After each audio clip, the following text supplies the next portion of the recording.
aujourd'hui, je voulais faire une vidéo sur le débrief du Grand Prix de Monza. Puis je me suis dit que je suis tellement heureux de la victoire de Charles Leclerc que j'y pense depuis maintenant 24 heures. 24 heures, voilà, ça fait depuis maintenant, depuis hier, hier après le Grand Prix, je n'arrivais pas d'y penser à Charles Leclerc. Donc je me suis dit que je vais faire une vidéo en ressenti. Comment cette victoire, euh, comment cette victoire m'a rendu aussi heureux et c'est quoi mon ressenti de cette victoire. Alors, il faut savoir que moi, je suis un fan de de Ferrari depuis mes 7 ans. Voilà, depuis mes 7 ans, même, alors j'ai commencé à regarder la F1 à 7 ans, alors je regardais aussi la F1 à 56 ans, mais j'étais petit et en fait, il faut savoir que ma famille, Ferrari pour une famille italienne, mais en fait, c'est un peu une tradition, même tu peux pas beaucoup suivre la F1, mais voilà, tu vois, tu sais sans doute qui est les pilotes Ferrari ne suivent pas la F1. C'est rare de voir un Italien qui ne connaît absolument pas les duos de pilotes. Donc moi, la F1, voilà, je connaissais, je regardais quelques courses quand j'avais 56 ans, mais je ne connaissais, voilà, je regardais pas vraiment. C'est à partir de 2016 que j'ai vraiment suivi la F1. Alors oui, c'est vrai que j'ai commencé quand j'avais donc en 2016, j'avais 6 ans. En fait, je viens de me rappeler que j'avais 6 ans en fait, en 2016. Et en fait, c'est vrai que j'ai commencé avec Ferrari qui galérait. Donc j'ai vu une équipe, on va dire, toujours qui jouait, ils jouaient pas la victoire. En 2017, c'était un peu l'année de la résurrection. C'est-à-dire que 2017, on a vu Vettel. Moi, j'étais transcendé par, on va dire, les victoires de Vettel. Et malheureusement, en 2017, on sait qu'il a été ça de jouer le titre. Et moi, en 2018 aussi. C'est pour ça que Hamilton était très vite mon ennemi. Et ensuite, il y a eu l'arrivée de Charles Leclerc. Donc, Charles Leclerc a remplacé Kimi Raikkonen, que j'avais aussi de l'attachement pour lui. Et donc, j'étais, on va dire, voilà, j'étais un peu quand même surpris pour moi parce que oui, effectivement, j'étais petit et j'étais, voilà, maintenant je suis plus lucide et je comprends tout à fait le choix. Mais avant, voilà, je suis en mode, ah, mais c'est dommage, Raikkonen il part. En fait, maintenant, le choix entre le Raikkonen et Leclerc, c'est un choix totalement logique. Donc, voilà, il y a cette nouvelle, c'était après le Grand Prix, il me semble que c'est à la partition que j'en ai appris ça, je ne sais plus exactement. Mais voilà, et 2019, du coup, l'année de Leclerc, et là, je m'en souviens, par exemple, moi j'étais un peu dégoûté, je vais être vrai, parce que moi, le Vettel m'a vraiment bouleversé toute mon enfance, et même en fait, avant que je suive la F1, en fait, moi je connaissais Vettel parce que je regardais un peu la F1, mais en fait, voilà, je connaissais Red Bull et j'aurais quelques courses, mais voilà, j'étais quand même pas tous les week-ends, ça c'est un week-end, et Vettel m'a impressionné, donc Vettel c'était un peu mon idole. Et en fait, moi j'avais un peu le seum, oui, que Leclerc était même plus fort que pardon, Leclerc était fort que Vettel. Mais en fait, voilà, on claque clairement le talent du pilote. Et donc voilà. Mais j'ai toujours eu un avis de Leclerc assez mitigé. C'est-à-dire que même à Monza, première victoire de Monza, j'étais comme un dingue. J'ai toujours été mitigé par la suite, en mode, je trouve que Leclerc faisait quand même pour moi trop d'erreurs à mon goût. Il faisait trop d'erreurs, il n'est pas assez régulier. Et pour moi, je me disais, est-ce que Ferrari le fait vraiment du bien? Bah, sache que Charles, sur cette vidéo, bah, tu m'as fait totalement fermer ma gueule. Bah, je le dis, tu m'as vraiment fait. Voilà, j'étais abasourdi. Vraiment, ma bouche, peut-être, c'est plus correct pour dire ça. Sincèrement, la course que tu as fait, bah, déjà, cette saison que tu fais, Leclerc, est magique parce que Monaco, encore une fois, c'est une victoire extraordinaire, mais voilà, une victoire plutôt contrôlée et Ferrari était quand même plus rapide et Leclerc était. Bon, le genre, je m'attendais à une victoire de Monaco vis-à-vis du week-end.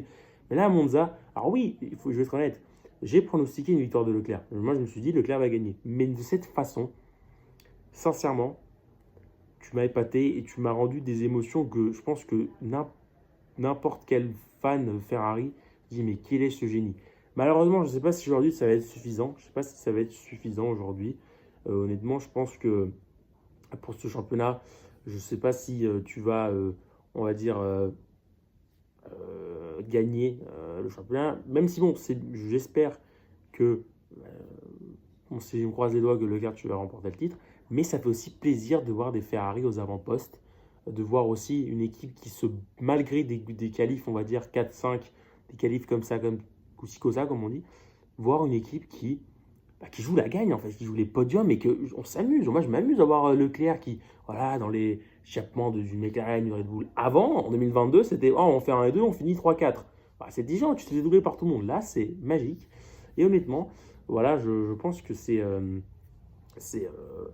juste formidable ce que tu as fait Leclerc. Moi, j'ai eu des émotions hier, là, j'arrête pas de penser à ça. Et vraiment, ça fait longtemps que j'ai pas été aussi ému d'un Grand Prix de F1. Alors oui, c'est vrai que bon, si là, on veut peut-être parler un peu de la course, parce que sinon la vidéo va être un peu trop courte, bah, c'est vrai que la course a été, on va dire, c'était une course très, on va dire, sur un week-end surtout, on s'attendait, surtout les McLaren aussi. Parce que c'est vrai que moi, Ferrari, je me dis à Monza, à domicile, on est sur la continuité de 2 ans de Vort. On se dit, bon, bah, ça va le faire. Mais euh, voilà, j'ai eu quand même, je me suis dit, ok, bon, peut-être ça va être compliqué. Mais on ne sait jamais. Moi, je me suis dit, quand j'ai vu 4 et 5, je me suis dit, ah bah bim, direct, direct, ça va. Des intempéries, des péripéties en course, Leclerc va peut-être se faufiler. La chose qui m'épate le plus, c'est surtout le talent et le fait que Leclerc est aussi, le talent surtout, mais qui est aussi, je me répète aussi 3 fois, fidèle à Ferrari. Il aime Ferrari. Alors oui, Verstappen, il est sûrement très lié au jargon Red Bull, Norris sûrement très lié à McLaren, mais Leclerc, en fait, il est presque italien. En fait, ça, ce qui est fou, c'est que, et ça, c'est vraiment, et peut-être que bon, Ferrari, on doit toujours être un peu, parler la langue et, comment dire, un peu de se sentir dans l'équipe. Alors ça, Raikkonen a gagné, le mec il ne parle pas un mot d'italien et il est toujours un peu, voilà, Iceman, il était toujours un peu détaché. Mais sincèrement, ça fait même plaisir que bah, il y a ce truc un peu comme c'est un enfant qui vit son rêve en fait. Moi, je trouve que c'est génial le fait que Leclerc, bah, il est hyper content. Et c'est vrai que bon, quand tu vois par exemple, c'est vrai que Verstappen gagne tout le temps, mais Verstappen, je trouve pas qu'il a cette chose d'appartenance à Cal, Ferrari, que Leclerc a avec Ferrari. Je trouve que c'est tout simplement magnifique. Tout simplement magnifique et voilà, et ça fait du bien pour la Formule 1.